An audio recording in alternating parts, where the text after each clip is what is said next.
A few days ago, I received a message on Facebook from a friend of mine. We will call him John. John and I worked in a department store. However, we were not in the same department. I would say me and John were slightly more than work acquaintances, but not real close friends, because I only knew him for a few months until I left the store we worked at. I left the store around September of 2020 to start my new job as an RN. Everyone at the store knew why I left. Anyway, fast forward to the beginning of this month, I get a random message in the middle of the night from John saying he's hungry and he has no food. Can I please buy him a pizza? Is John a child? I don't understand. I could not drop him food, so I transferred him some money. I transferred him a total of $40, thinking that would be enough for him to buy a pizza and some other things. Wow, that's how that works. That's interesting. I tried to make it clear that this was a one-off kind of thing because I'm not as financially secure as he might think, and that $40 was a lot of money to me. I didn't mind giving it to him. You are a good person. The next night, however, I was at work and he messaged me a total of 6 times and he rang me 2 times asking for more money. Yes, this is John's job now. I wasn't going to ask our mutual friends about this, but after he kept messaging, begging for money, I messaged a friend named Ben. Ben explained that John had been messaging him for about a month doing the same thing and that instead of giving money, he was dropping off food. Ben said John asked for money, but Ben said that he didn't feel comfortable giving him money and would rather buy him food. After that, John stopped messaging him and began asking other people we used to work with. Ben asked me to ignore his messages. I instead messaged John that night and explained very clearly that I was in no position to support someone financially, and that it was clear he was going through something, and that I did not believe me giving him money would help. He read the message and said okay, and then proceeded to ask me for money. Ever since then, I've been waking up to messages from him begging for money, and I've been ignoring them. I feel really bad about the whole thing, and I don't know what to do. Am I a jerk for ignoring him? No, you're not a jerk. John is the jerk. Welcome back to Metal Straws. In today's video, we're covering posts from r/AITA. Let's dive right in. I'm the cook of the family, meaning I do the cooking and dishes, my older sister does the mopping and cleaning. What I mean is each person is responsible for their own tasks. Last night while cooking dinner, I pre-made some chicken, veggies, stuffed buns so everyone can get their early breakfast, including my diabetic father. I made 24 buns for 8 people, me included, so everyone was full and I don't have to cook this morning because I have exams. So I cleaned up after myself and left the buns in the freezer so they don't go bad while resting. Approximately 2 a.m. when they went into the freezer. Come this morning, I wake up at 9, exam starts at 10, so I decided to fry 2 of mine so I don't starve during the exam. But there were none, only the empty tray. I called my mom asking what happened to the buns, and she smiled and said they were so yummy. They ate it all, thinking I had my portion at night, according to my older sister.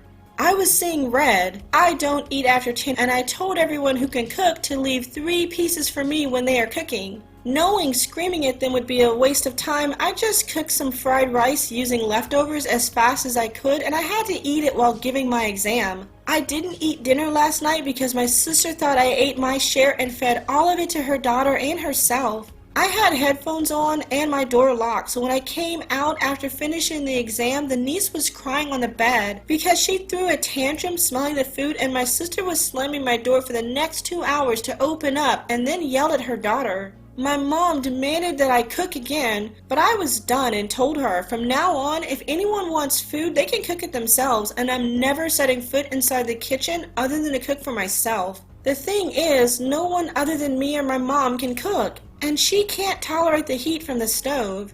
The mother of the niece can cook small amounts but not enough for 8 people 3 times a day. And the younger sister burned her hand a few days ago working with hot tea, so she isn't an option. So, am I the jerk if I stop cooking completely because of their behavior? Edit. This way of doing chores started after the lockdown when my mom got sick from exhaustion. Before that, I only cooked dinner. And my mom does help me when it's not too much work. I'm teaching my youngest to cook, and the elder lied today and last night because her child didn't want her chicken and gravy and wanted to eat my vegetable fry with roti too. And threw a fit when she saw the last 3 buns this morning and her mother cooked and fed her without telling anyone. I hate that she did that. As for the chores, we all choose what we're good at, so I chose cooking. So back to her question, am I the jerk for not cooking for them after what happened? Am I the jerk for yelling at my husband to stop eating my food? I'll keep this pretty cut and dry. I have a lot of food allergies. Gluten intolerance, IBS, lactose intolerance. I'm allergic to spinach and kale and other leafy greens in that family. I buy special food for myself as well as regular food for my husband who doesn't have any allergies or food intolerances. For some reason, my husband likes to eat my snacks as well as his own. Instead of going to get a new loaf of bread, he'll open my gluten-free bread and eat all of it. Wow! It's been an issue our whole relationship. He says it's because he wants to use all the food before we go grocery shopping again so nothing goes to waste. Well, that's what freezing food is for. Just freeze your bread. Nothing's going to go to waste if you freeze it. It'll last forever. Now, I'm 13 weeks pregnant and the amount of things I can eat are even less. Pretty much the only things I can keep down are these very specific gluten-free crackers that are like $8 a box, and some bananas. Yesterday, I came home from my doctor's appointment and found out that he ate my whole brand new box of crackers. I had just gone grocery shopping and we had plenty of food and snacks for him to eat. When I asked him why he decided to eat pretty much the only thing I can keep down, he said he just grabbed some crackers and he didn't see the big deal and that I was overreacting by being upset. He said he knows my pregnancy hormones are out of whack, but I need to control myself. At 13 weeks? I don't think that this is the time to complain about the hormones. That made me angry, and I told him he needed to stop eating my food and making me feel bad for being upset, or he wouldn't have a wife anymore.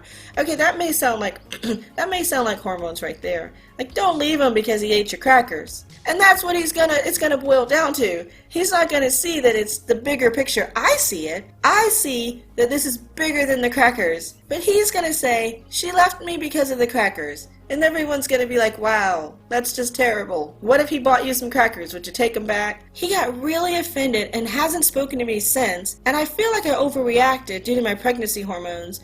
I think the last part about threatening divorce was a little bit harsh, maybe. But I don't think you meant it. So there you go. You don't want to keep chalking things up to the hormones. But I also feel like I'm kind of valid in being frustrated by my husband who has no allergies eating all of my specialty foods before I get any. My advice in this situation, I've already read the rest, but initially when I read this, I thought, yeah, just buy only your stuff. That's perfect. If he'll live on gluten-free, buy a ton of gluten-free. Buy exclusively gluten-free. If all you can keep down are crackers and bananas, just buy crackers and bananas. But then this next part, he gets annoyed if I only buy foods that I can eat. He says, why does he have to eat my diet when he's not the one who has problems? I would ask him, why are you choosing to eat my diet when you don't have problems? Our pregnancy wasn't planned, we were working through the issues, and I wasn't ready to bring a child into the world when things weren't settled out. Please stop telling me I was stupid for having a child with him. I'm not going to tell you that.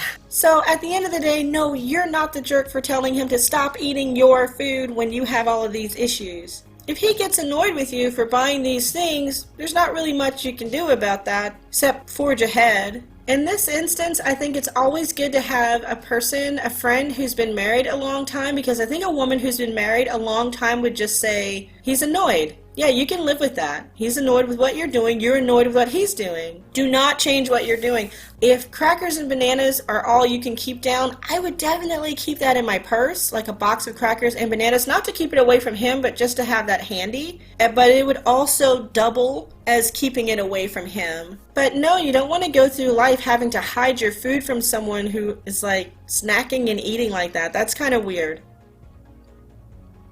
My maid of honor is getting married a few months before me. Quick planned wedding, so don't know a lot of the details. Just found out though that she's having bridesmaids, which I thought she wasn't. I outright asked if she was, and she never told me, let alone asked me to be one. If she wasn't my maid of honor a few months later, I really wouldn't care, but now I feel so gutted that she clearly doesn't consider me a friend in the same way I do. She's also not coming to my hen party, nor shown any interest in my wedding since she got engaged. Yeah, she's preoccupied with her own. So this is just added to it all. I feel like a massive jerk for being upset. People can choose whoever they want to be in their wedding, right? But I really don't know. Yeah, I think that's really weird. Like, you want someone to be your maid of honor, and you just kind of assume that when it's their turn to get married, they'll want the same for you. So yeah, I completely understand where you're coming from. This is a very awkward situation. And that brings us to the end of r/AITA. If you enjoyed the video, give it a thumbs up. If there's another subreddit you'd like me to do, let me know in the comments. I'll see you in the next video. Bye guys.